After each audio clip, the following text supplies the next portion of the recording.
G'day viewers.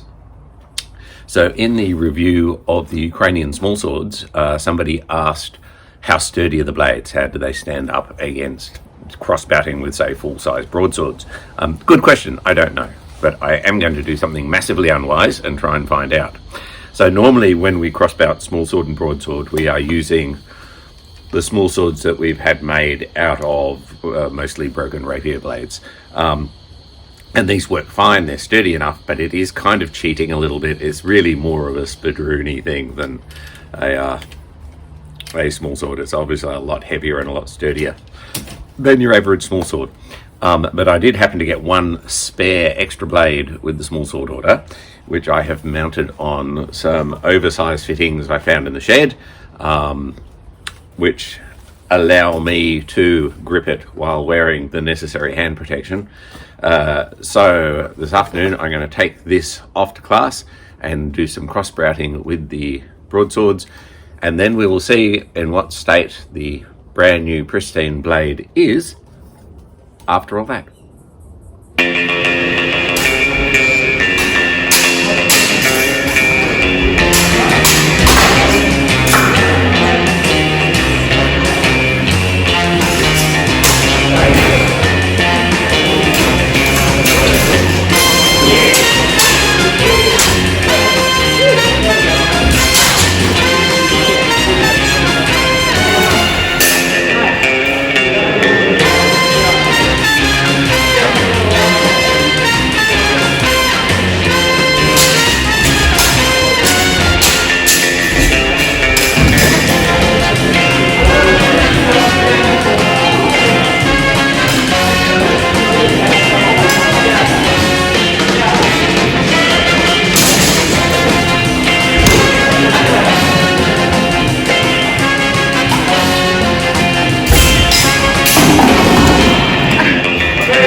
So I told you that was going to be massively unwise. So how did it go?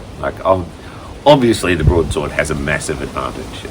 Now, if the person with the broadsword plays thrusty games, then the smallsword, of course, can dominate.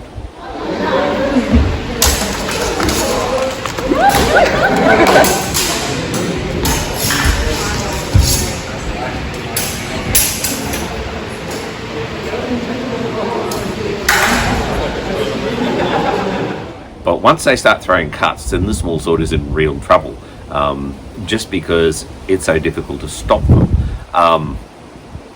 I can tell you, like, one thing that was foremost in the front of my mind during that fight, or during those fights, was the preservation of my own weapon. That's what I was most worried about, which is not really what you want to be concentrating on.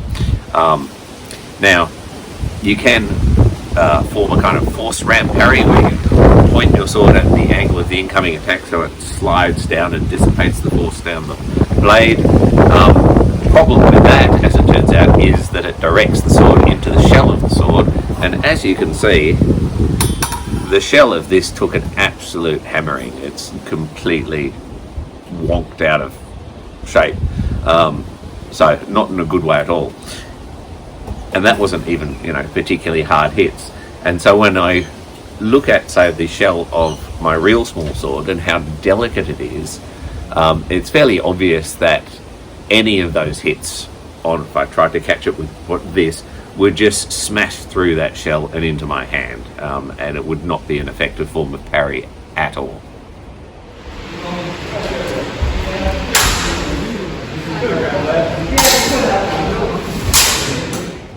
Other problems is obviously the hand itself is vulnerable to direct attack should you misjudge.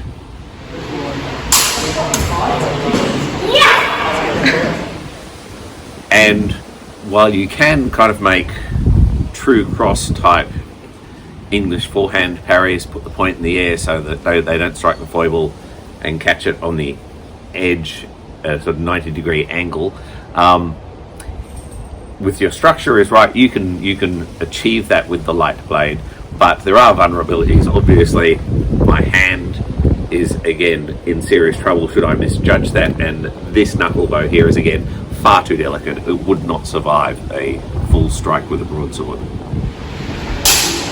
I'm just curious about that.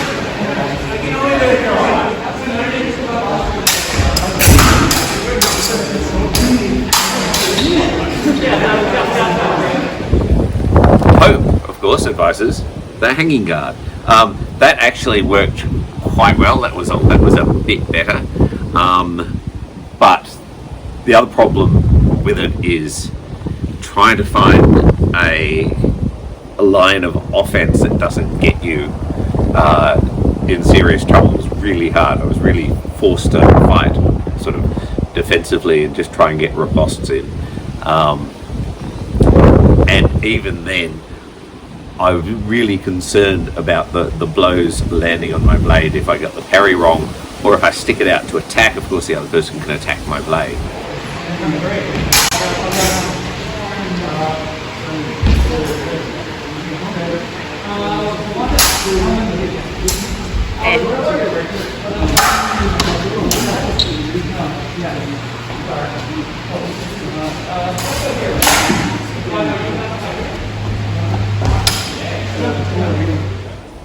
Which brings us to the point of the video, because it's not really about how to fight a broadsword with a smallsword. It is about the durability of this particular blade. So, how did it go? You can already see the hilt's trashed, but the blade itself, it's it's a bit bent. There's a definite kink kind of about there, where it's obviously been hit with a sword, because there is some edge damage there. It's not a bad chunk out of it, but it's definitely there, and it's definitely got a bit of a set in that way. There's a bit more edge damage down the side. Again, that's not too bad, because it looks like the hilt took most of that. But I'm going to say I would not be comfortable doing that on a regular basis. That was a couple of fairly sedate bouts, and I have a feeling that if we were doing that a bit more seriously and a bit more vigorously, the blade would get trashed really quickly, and it would be a bit of a waste and a bit of a shame. So I think, sadly, we're going to go back to following Hope's advice, which is if you're going to play smallsword against a broadsword, then use either a shearing sword or, at the very least, a rapier with a good edge.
It's fine. All right.